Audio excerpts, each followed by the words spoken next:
Hi, my name is Elle Billing. I am a chronically ill queer femme, and I'm tired. I'm here this episode and every episode to dig at the roots of our collective fatigue, explore ways to direct our care in compassionate and sustainable ways, and to harness creative expression to heal ourselves and to heal our world. Welcome to Hoorf, Radical Care in a Late Capitalist Hexscape.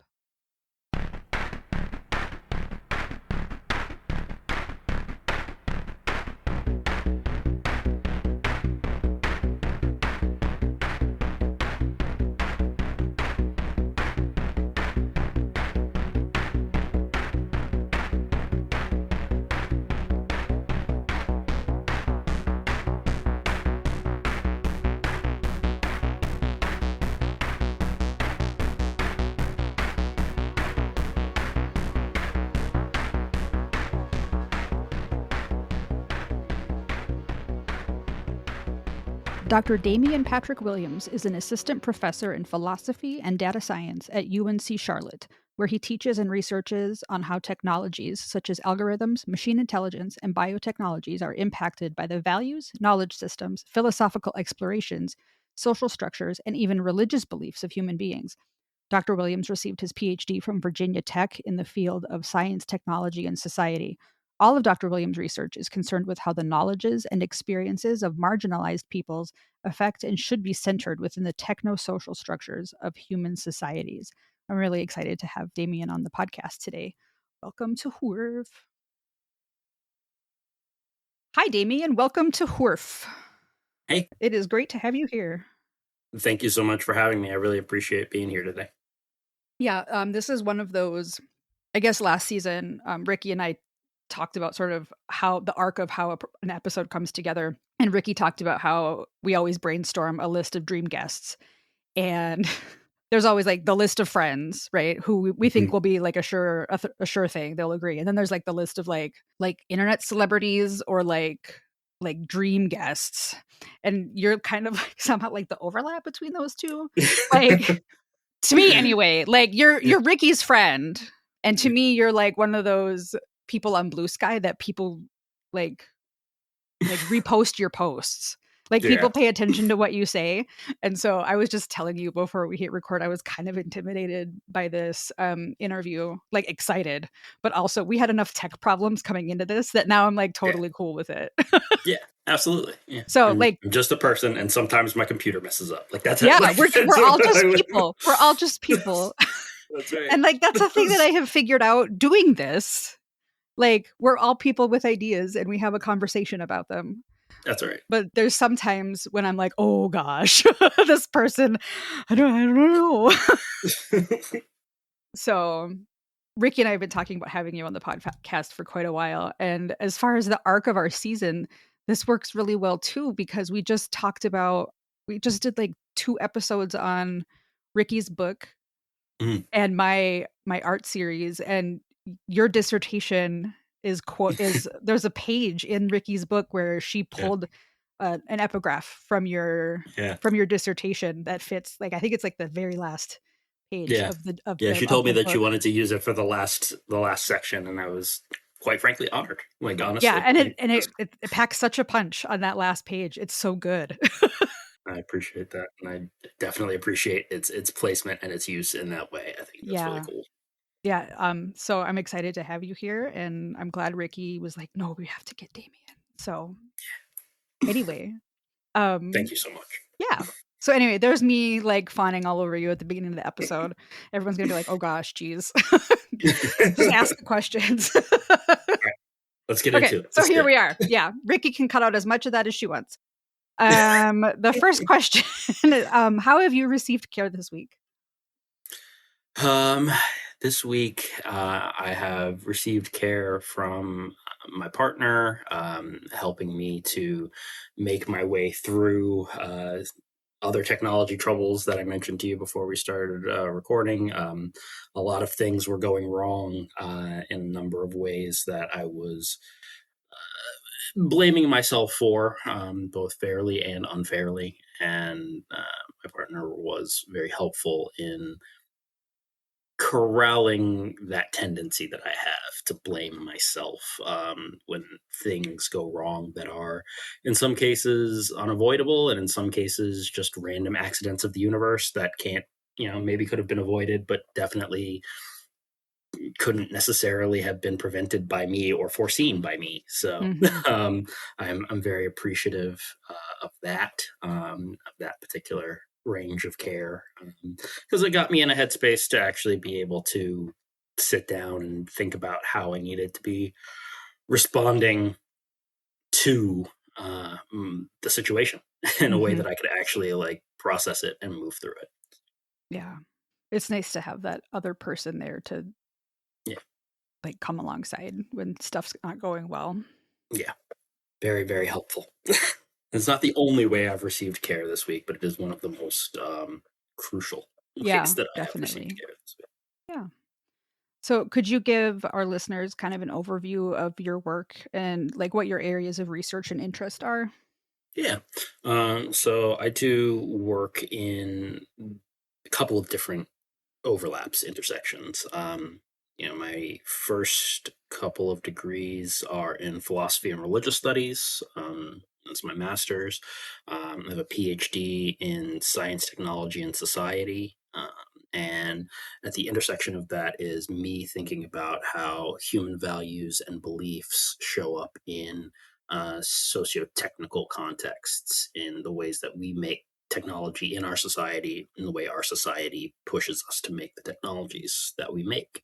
And specifically, even further, more corralled than that, I think about how marginalized lived experience should be centered in the creation of technology, and how the ways that marginalized lived experience is excluded from technology is actually a kind of a root cause for many of the problems that we see in a kind of a bigger scale. Mhm. And so I think about that in the context of race, gender, disability, many different kinds of axes of marginalization, and many of them together. Okay. And you're a professor at UNC Charlotte. UNC I Charlotte. am, Okay. yeah, I'm an assistant professor of philosophy and data science. I have two different home departments, That's because yeah. it's rare to be able to find a place that is like focused on interdisciplinarity in this kind of Mhm. a way.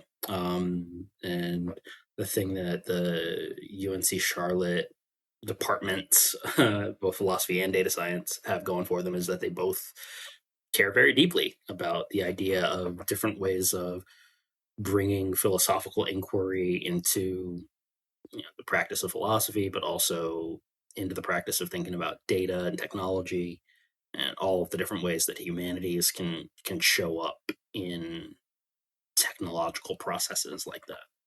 I was also an educator in a very different Mm, in a very different sphere, but during a decade when the big push was STEM, mm, STEM, STEM, STEM, STEM. And I'm an arts and humanities person.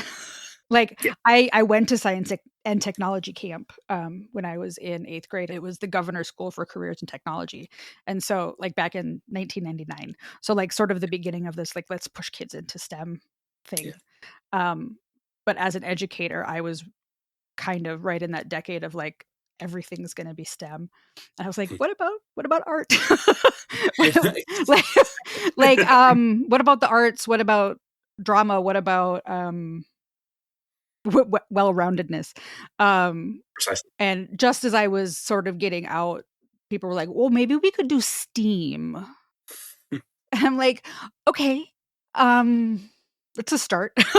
But, like, there was It's still, like, so much missing from the conversation, and it was, like, so frustrating oh as, like, a language, and literature and arts and let's think about well-rounded good people type of teacher.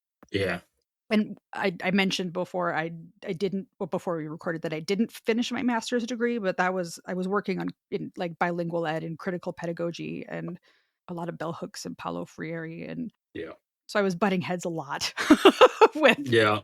with people Yeah. because I do have that like that same interdisciplinary like Yeah. are we thinking about like, what are we thinking about and how are we thinking about things? And when kids leave here, are they able to think and reason, not just think and reason, but like ethically? Yes. No, exactly. Like the idea of like, can they bring the ethical side of things in? Can they bring the creative and the human side of things? Like, what does it mean to be a person with other people, Yeah, like, right? are they Like, still curious? exactly, like that level of curiosity, inquisitiveness, and the ability to kind of critically engage and introspect with themselves and think with each other, right? Like, Mhm. it's a social process, and you don't get that without some kind of practice of different types of sociality, Yeah. That different was ways of being together. it's a social process. I was offered when I was still in I did 8 years in elementary and 5 years in secondary. When I was in Yeah, elementary, I was offered one-to-one iPads for my students. I was like, "No, I don't want them." And the principal was, like, surprised, right, and I was like, "My kids don't need FaceTime, they need FaceTime."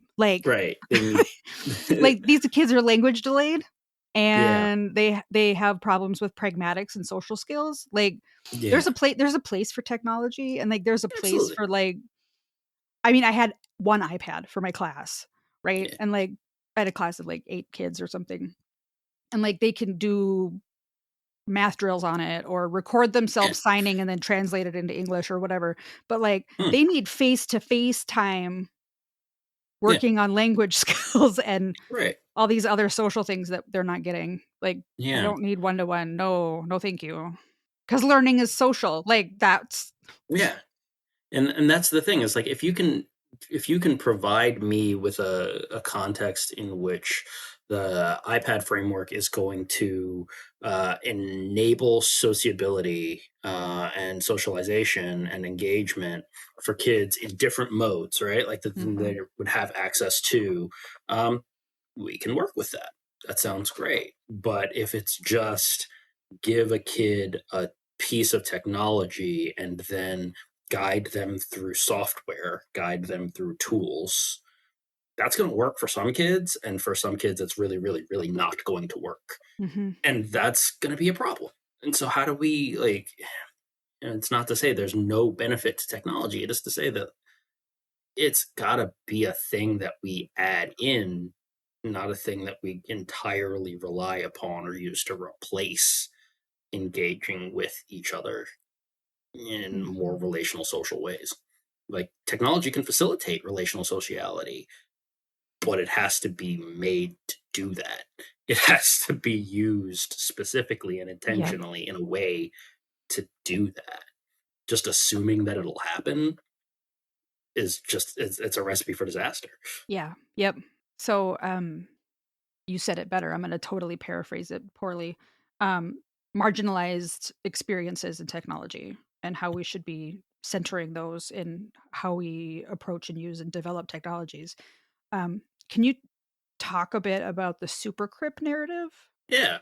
What that is and, like, how it fits into, like, the erasure that the act like, even though it seems to center disabled people, how it actually Right. contributes to the erasure of disability? Yeah. The Super Crip narrative is one of these tropes that's been kind of picked out and highlighted by Dr. Ashley Shue. And Ashley was my advisor during my PhD at Virginia Tech. She wrote a book called Against Techno Ableism. And she talks about the ways that technology in disability contexts, oftentimes, rather than actually being of a benefit to disabled people, ends up erasing disabled people, ends up harming disabled people. And the Super Crip narrative is this one that like really resonated with a lot of the work that I was doing when Ashley and I met, because what it is specifically about is about the ways in which when you get disability assistive technology, the idea is that it should make you better. Like, not just Mm. like the idea of a prosthetic or an implant or an assistive device that quote unquote fixes you is already bad. Mhm. But the Super Crip narrative takes it that extra step further, where it's not just that it quote unquote fixes you, it's that it makes you better than you were or better than baseline. And so this idea is that through having this extra technology, you become superhuman. You become more Mm. than. And oftentimes this is used, even within disability spaces, as a way to say, don't discount disability. Don't think about being disabled as this thing that is like going to make your life so much worse. Because what you actually get through the use of the assistive technology that exists out there for disabled people is superpowers.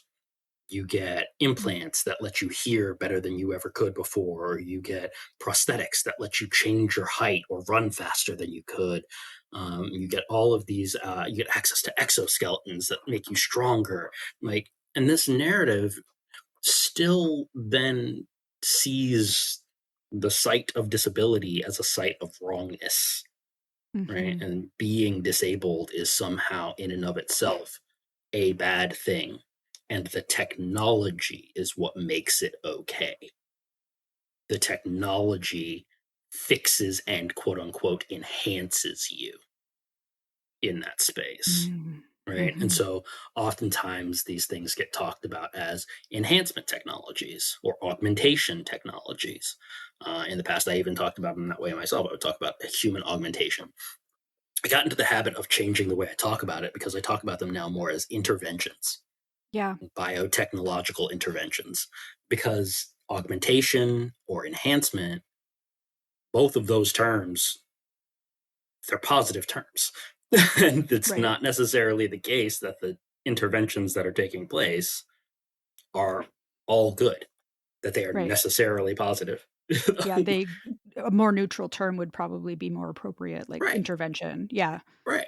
I mean, you mentioned, and of course, occupational hazard. My brain latches on to like well, you get implants that help you hear better than you could have heard before. That's not how implants work. Exactly. And it's like, you take them off and you're still deaf. Like Precisely. you can't wear them in the shower. You can't wear them swimming. They You get can't wet. They you can't fail. they fail themselves. You have to replace batteries. You can't hear in certain registers in the same way as you used to. Right. And Sure, they're you not as precise as as exactly. like a human ear. Like All of these I things. knew kids who had to have them removed because they ended up, like, with really rare infections, and they had to Right. have their implants taken out and They then are heal for a year and then put back in, and it's like precisely. They're a transdermal implant. They necessarily break the site of the skin barrier to implant behind the ear and into the cochlear, bone. Like those mhm, frameworks necessarily are a potential site of infection. Any transdermal mhm, implant is a potential site of infection. mhm. This does not make cochlear implants all bad and should be completely eliminated from everyone's experience. It's a tool. It is a potential tool that people should have the choice as to whether they get to access and should have the availability for it if they make that choice. Mhm, It should not be an expectation. It should not be a belief that you must get technology to quote unquote enhance your life or you are failing at being all you could be by being disabled. mhm. That's the Super Crip narrative. That's Okay. techno ableism, right? As Ashley defines this framework of techno ableism, it's not just that we assume that disability is bad and quote unquote fixing it with technology is good. It's that we assume that the good of the technology makes everything about the new framework good. That the Mm, techno ableist framework becomes the space in which we assume that any accessibility technology, any technology specifically or supposedly rather for disabled people, is by definition an improvement for their mm. lives. And that framework is so potentially dangerous. It is, 'cause so many times the technology is made by non-disabled people Exactly. without the consultation of people with disabilities. Exactly that. I swear every year some kid for their science fair project, creates a pair of gloves that can translate. I'm using scare quotes here. I knew you were You going to say know where that. I'm I going. knew you were going to say that. The gloves that can translate sign language. Yes. And it's always a hearing kid. And all it can do is finger spelling. Yes. And it's like, what's the use case for this? Right. What is the good of this? And how does it actually help deaf? Just learn sign language. Just learn sign language. Just learn sign language. You will then know a new language. What is the bad part of you learning another language? Right? Like, this doesn't help anybody. Right. And there's always people in the comments are always filled with people like, oh, this is so great. Because it's that techno-ableism of like the technology is viewed as inherently good. And anybody who was like, this doesn't actually help, they're like, quit being a hater. It's like, no, actually I'm deaf and this isn't helpful. This isn't helpful to myself Anybody, or others like me. So like this is like they literally could have spent their money and time on something else. Right. Exactly. But and then it always wins. Like it always wins the science fair. And it's like no deaf people were consulted in the making of this device. So I'm gonna do a thing I often do in this space. I use a pop culture reference. My favorite. And in that pop culture reference, I am going to give a little bit of a warning that is going to be a bit of a spoiler. The Marvel series Echo, the protagonist of the series is deaf. And she was raised by the villains of one of the other Marvel series, Daredevil and Hawkeye, Wilson Fisk, the Kingpin. And the entire series is about her estrangement from him and him trying to work his way back into her life in various ways and her making different choices. But there's a moment where Fisk tries to reconcile with her and tries to show that he truly understands her. And what he does is that he gets this set of glasses, these AR glasses that translate sign language into something that he can hear. And then he can speak to his interpreter and have his interpreter sign for him in response. And he sees this as this thing that he has done. And there's this other intervention where it will display a projection of signing. If the other person is wearing a paired glasses, they'll see when he speaks, they'll see sign in front of him, and he sees this again as this he's trying to show that he understands, that he wants to communicate with her truly. And at one point in this, she tries, they have conversations, but then I don't even remember what it is that causes her to have the realization, but she realizes that this isn't going anywhere and that this is just another way for him to get what he wants. And so she takes the glasses off, puts them on the ground, and steps on them and says, basically, you could have just learned sign language. And walks away from it. Because if you want to do this, if you want to actually understand me, if you want to actually communicate with me, you spend all this money to mediate your experience through some glasses that translate for you. But money is easy for you. A piece of technology that gets plaudits out in the world is not the same as trying to actually understand someone. You could have just learned sign language. Yeah. In the first season, I interviewed an artist friend of mine who is limb different. She was born with one arm, and she spent a lot of her childhood wearing various prostheses. And she talked about her experience with them and how she doesn't use a prosthetic anymore. And she talked about so much of her art now is about processing the experience of like going through the photos of her as a kid where like she's positioned so her difference is hidden because it's to make able-bodied people feel more comfortable. Exactly. And that's one of the things that we talk about when we talk about prosthetics use, Mm-hmm. especially for arm amputees. Mm-hmm. Prosthetics use is often not about actual functionality or not for the benefit of the prosthetics user. It's about making the people around them feel comfortable. And so I'm actually, after spring break, we're going to be moving into a chapter, a couple of sections on prosthetics in my philosophy of technology and disability class. And so we're looking at this framework of wearers versus starers.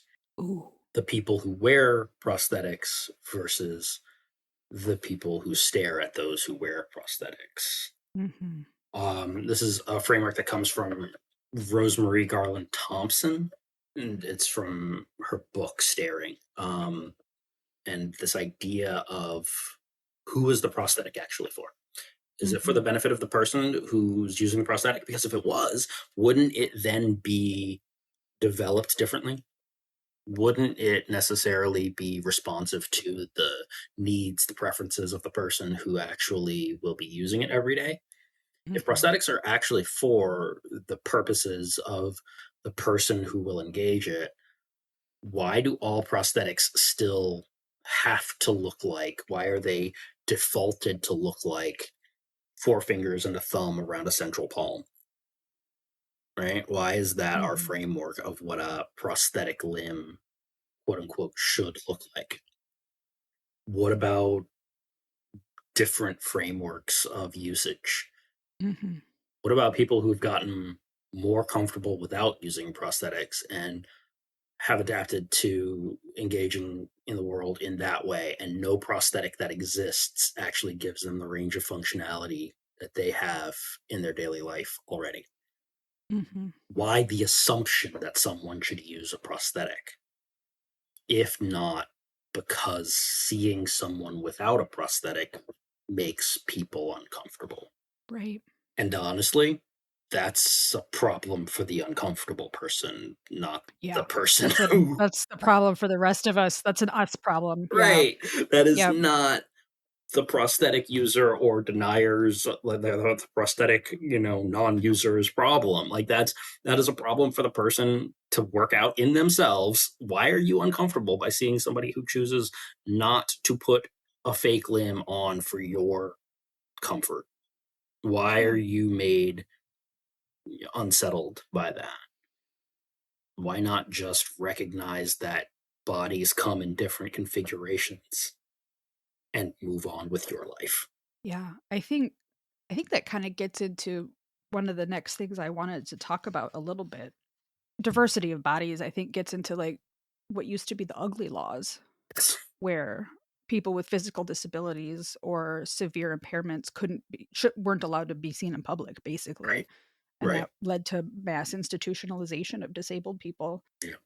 which gets into like the question that your dissertation really provokes. And I think a lot of your work does too, is like, who gets to be human? Yeah. Like, who gets to call themselves a human? Like, what is humanness? Which I think really kind of, if we can get just slightly more, it's more than slightly political for a That's moment. very, very political. Yes. Yeah. I think it's sort of crystallized in this political moment we're in right now. The coup within the government, the U.S. government. We have listeners from other countries, but I'm sure they're aware of what's going on here because people have opinions about it. Right. The coup within the federal government, the elimination, like the scorched earth approach to all these DEIA initiatives, and then Elon Musk's rampant transphobia and racism and ableism, and his investment in Neuralink, Right. plus his personal belief that he is a genius destined for Mars who must repopulate as many genetically selected offspring as possible. Right. Um, I mean, all of that is based in like long embedded beliefs about eugenics and humanness. Yeah. and who gets to call themselves human. And I think, the talk about like functional prosthetics versus aesthetic prosthetics is part of that as well. As disabled people living in this moment, Yeah.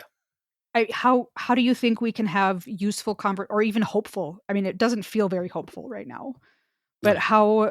how can we have useful and hopeful conversations about all of like it's such a I think a pure distillation of the direction everything's going Yeah. just right now. It feels so heavy. Yeah. Um, I was actually on a working group call with some of my collaborators earlier today. And one of the things that we kind of ended with at the end of it was that we always end our our project calls more hopeful than we start. And Mm, like that's mhm.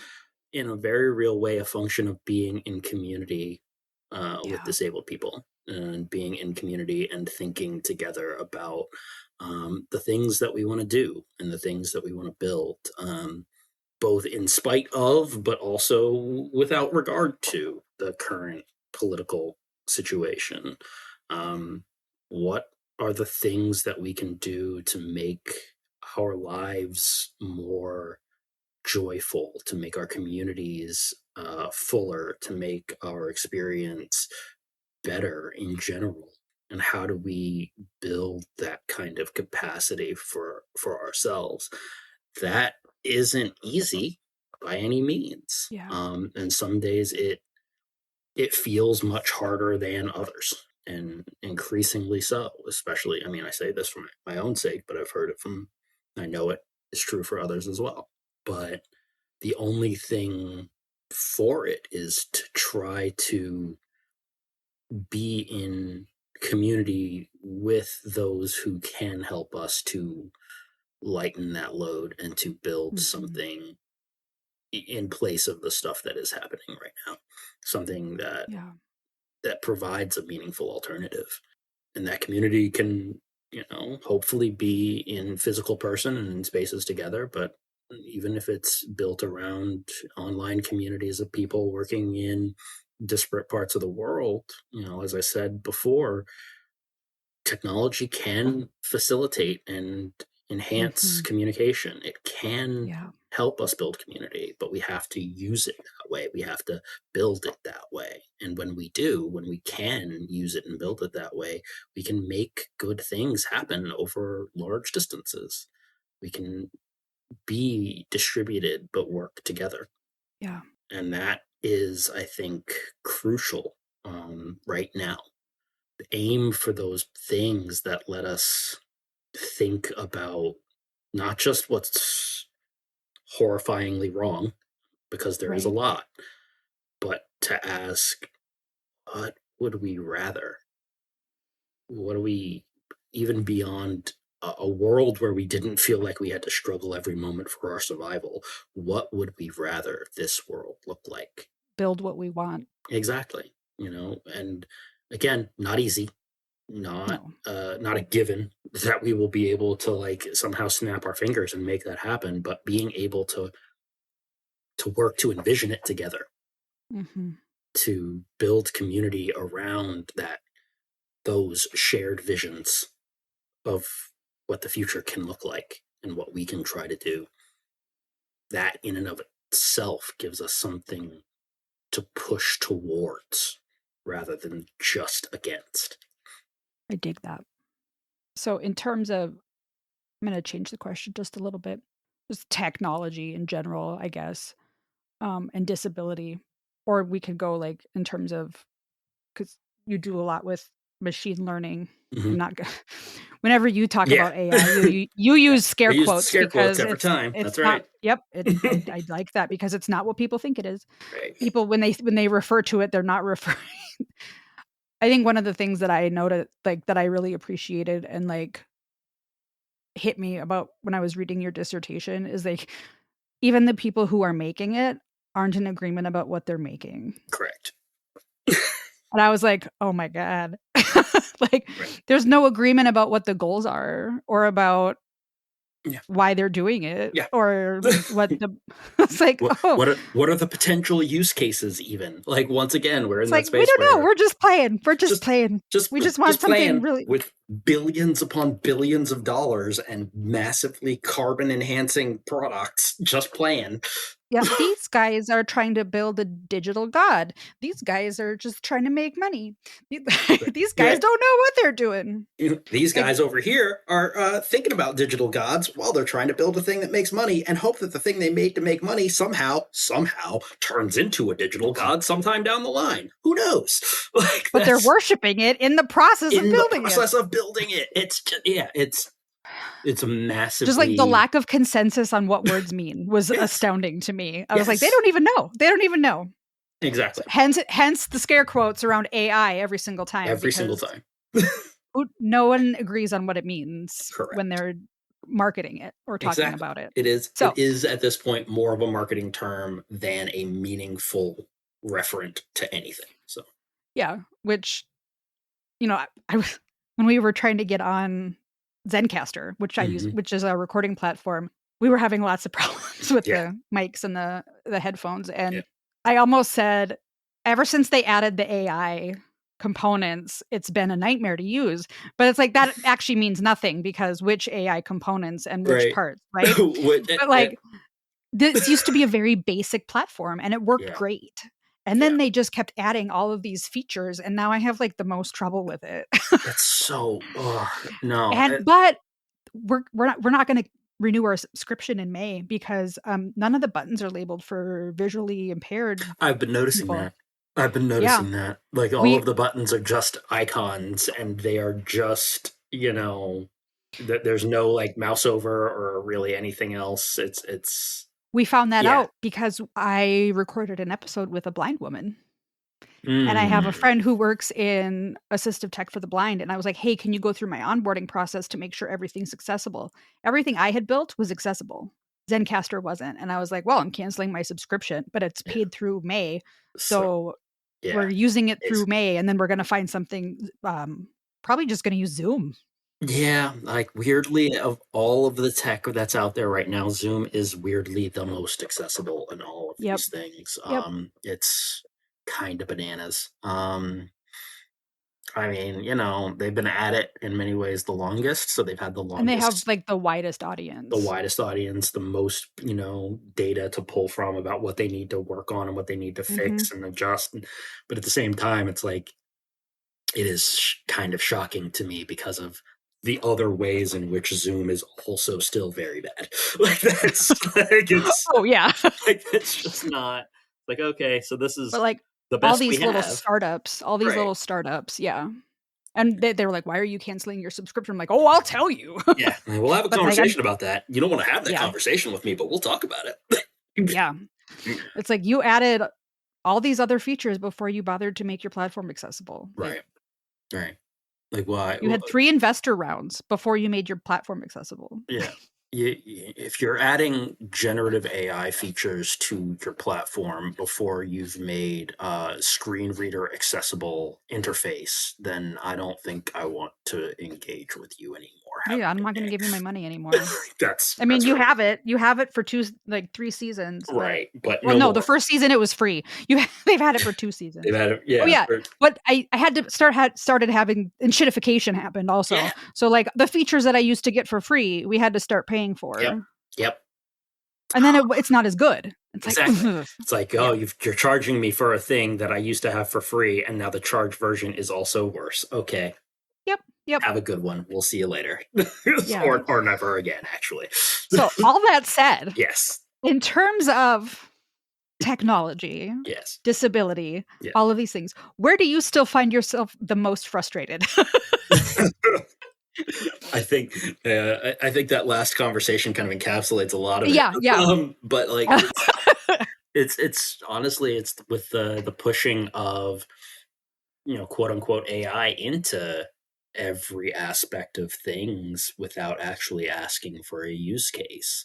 And more recently, one of the things that I have seen is that there's a lot of people who are pushing generative AI into spaces and billing them as accessibility and saying those generative AI applications are going to be of a huge benefit to disabled people. Thank you. And so I will not deny in any way, shape, or form that I know people who have used generative AI tools for help with things that their ADHD makes difficult for them, or things that are hard because of other neurodivergent conditions or any other number of disabilities. I have seen it. I have watched it happen. It is not a universal use case or preference or benefit to all disabled people. It has Mhm. some fairly constrained use cases for certain people I have met. And other people I've met who have tried to use it in the exact same way get wildly different and far worse results. So the idea that you can just build this out as this universal panacea, it's like, and then anybody who attacks it is like, why are you attacking this thing that's so great for disabled people? It's like, well, as disabled people, let me tell you, it's not actually that Mhm. great for me. Like, Yeah, I'm not everybody, but damn, it's not just good for everybody. right. So, Or when I have other friends who are in academia who have, like, no AI policies yeah, in their syllabi, yeah. and students will be like, "Well, that's my accommodation. I need it for as an accommodation." And it's like, No." No, no. Literally Like, anything that you get a generative AI system to do for you in the name of transcription or in the you name can use of summarization is, yes, one, you can use other stuff for it, but Mhm, two, and more importantly for my purposes as an educator, it's going to do all of those things poorly for you. It's going to actually provide you with something that might actually do you real harm in terms of how well you retain the information and how well you can use it later. mhm. And that's a problem for me as the person whose job it is to make sure you learn this stuff. Right. That's, Like, I use Otter AI to transcribe the podcast, and it still takes me an hour to go through the oh, yeah, transcript and edit it. absolutely. Oh, that's fast because I was telling my students about Otter the other day, and I was like, yeah, it's about a 2 to 1 for me.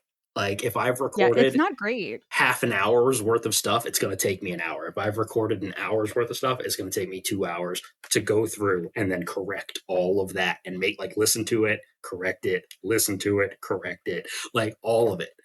And that's just like Otter AI is it's basic machine learning stuff. Like it's the old school machine learning Mhm, stuff. It's not, until recently, large language model integrated. They've started mhm. to do more of that, unfortunately. Yeah, it But did used to take me longer, like, but I have, like, 3 seasons worth of episodes in there now, and yeah, they've been improving. They must have just done a big update yeah, to their software or their platform or something, yeah, because the last 3 episodes I've done were, like, so much better. yeah. And so like that's one of the things that we can point to as like real tangible improvements in the space. If you Mhm, can use machine learning software and you can train it on a repository as large as Otter AI has, if you can train your system on that much data, that much mhm, voice to text data, you can refine something into something that works 90 to 98% of the time, uh, in a way that will be indistinguishable from a human transcription. There mhm. will still be things that it gets weirdly wrong every single time. Yes. The thing that I've noticed, and the thing that a lot of people in the field have recognized, is that once you start to add in generative AI stuff into that space, generative AI tanks your actual like transcription rate of reliability of what has been transcribed because it doesn't do it as well. It's Mhm, not as good at actually processing spoken language into text. mhm. It's built on older frameworks that are, but like the things that generative AI processes do introduce ranges of types of errors that are just gonna happen in that space. Mhm. Figuring out how to mitigate for that is still in process. Yeah. And people have better and worse solutions for it, but it's definitely not like, yeah, just going to get a great transcription every single time. With a lot of work Yeah, afterwards. Going to get a great transcription if you make sure you put in the work. And that's the thing. And it goes back to the other thing, is like, so much of this is, if you put a human who knows what they're doing into conversational usage with this tool, you get somebody whose job is transcription, will they be able to make use of this tool in a way that actually benefits and augments their day-to-day life? Quite probably. If you put somebody who doesn't know the vagaries and sometimes weird quirks of transcription into use with that tool, are they going to get the same level of benefit out of it? Probably not. Yeah. So trying to sell these things as some universal, again, this kind of idea is, it'll solve everybody's problems. Everybody will have access to all of these tools that used to cost money and used to be so opaque. It's not necessarily how it actually ends up working at all. Mm-hmm. You still end up needing people who have expertise in this stuff to come in and make sure it works good. Mm-hmm. So why not just have those people there from the outset? That's my range of frustrations on how AI, quote unquote, so-called, ends up fitting into our lives. That's Mm-hmm. It gets pushed in so many places that it just doesn't need to be pushed. And it Mm-hmm. gets defended with these spurious claims of, it's going to make things better for people. And it's like, no, that's not what making an accessible world looks like. That's not what actually creating a world where disabled people have the things that they need looks like. This is another case in which you have determined from your perspective what disabled people ought to want, and then implemented it and pushed it as though it were true. It's not the same as actually asking people what they want, what they need, and then designing something that can reliably give that to us. Mm-hmm. Letting them design for themselves, letting us design for ourselves what it is that will reliably do that for us. Yeah. So, last question. Okay. What is one true thing that you have learned from your work? Every single piece of technology and every single thing we do in society is better when we center the lived experiences of marginalized people first. We make things better than we otherwise would. We do better. We are more responsive, more adaptable. We are more capable of thinking in different ways because we have more different perspectives. Mm. When we let marginalized lived experiences and people lead the conversation, not just get consulted after the fact, but actually like lead research questions, lead design teams, lead the actual development of technology, of policy, of social needs. Mm-hmm. We're asking different questions than we would otherwise. We're thinking in different routes than we would otherwise. And we're developing things that respond and sit in the world in more ways than they would otherwise. And that is almost only ever a good thing. Yeah. Thank you. Thank you. Thanks for being here today. I appreciate your time. This has been a lot of fun and a really great conversation. So I really Yeah, appreciate you I having me on. agree. Thank you. Oh, if people want to find you on social media, where do they find you? Primarily on Blue Sky. Okay. It's Woven Damien on Blue Sky. I've got a website that's futureworththinkingabout.com. That's where essays, blog Okay. posts, preprints of papers go up there. So, Okay. I'll put those in the show notes so people can find you. cool. Thanks. Thank you. Thank you for joining us on this episode of Hoorf. To get the complete show notes and all the links mentioned on today's episode, or to get a full transcript of the episode, visit hoorfpodcast.com. Join the blessed herd of St. Winkus. By signing up for our newsletter, you can get Hoorf episodes delivered directly to your inbox. What's more, you get invitations to our monthly Coffee and Biscuits Chat, where you get to hang out with Ricki and Elle, talk about the show, and connect on the topics that mean the most to you. You can sign up for that at hoorfpodcast.com. If you become a patron for only $3 a month, you can support the creation of this podcast, help pay my editor, and join a community of caregivers out here just doing our best. Thank you again for joining me, Elle Billing, the chronically ill queer femme who is very tired, on this episode of Hoorf. Until next time, be excellent to each other. Hoorf is hosted by Elle Billing at Ellen Wink. Audio editing by Ricki Cummings at Ricki Poo. Music composed by Ricki Cummings. Hoorf is a production of Ellen Wink Art Studio, LLC, all rights reserved. Hoorf can be found on all social media platforms at Hoorf Podcast, at HOORF Podcast.